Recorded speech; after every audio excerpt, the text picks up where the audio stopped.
Nel vedere tutti quei piccoli origami creati dalle manine dei più piccoli, si commuoveva e a volte riusciva ad organizzare delle visite guidate in biblioteca.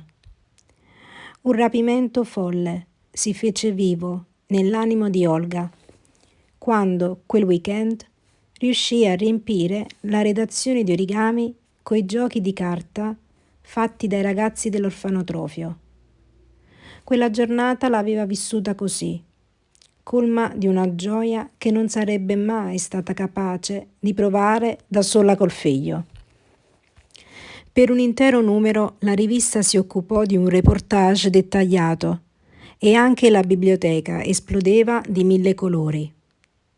La visita fu per questa ragione e diverse altre prolungata per oltre una settimana e diversi giornalisti ne scrissero nei giornali di tutto il mondo, così come ne parlarono alla TV con entusiasmo e commozione.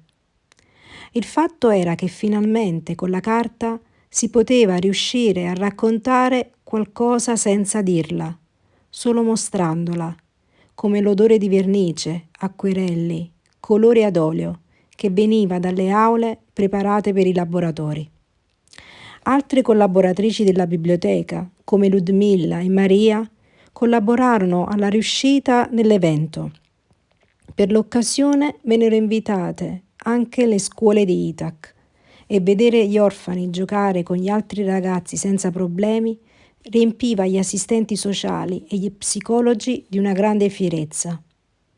Per l'occasione raggiunsero i giardini della biblioteca anche dei medici e degli infermieri da Medici Senza Frontiere. Maria era una di questi. L'infermiera era accompagnata anche da diversi avvocati e sostenitori delle società di beneficenza, ma soprattutto il giornale di Edoardo sostenne le iniziative per i weekend degli origami. Maria era quella più sensibile ai bambini timidi, perché ce ne erano certamente, e faceva di tutto per non isolarli. Era una professionale, sapeva giocare anche molto bene a scacchi. Per i weekend degli origami la direttrice allestì una sala della biblioteca proprio per giocare a scacchi. Così degli istruttori insegnavano ai bambini e ai ragazzi dell'orfanotrofio e non a giocare a scacchi.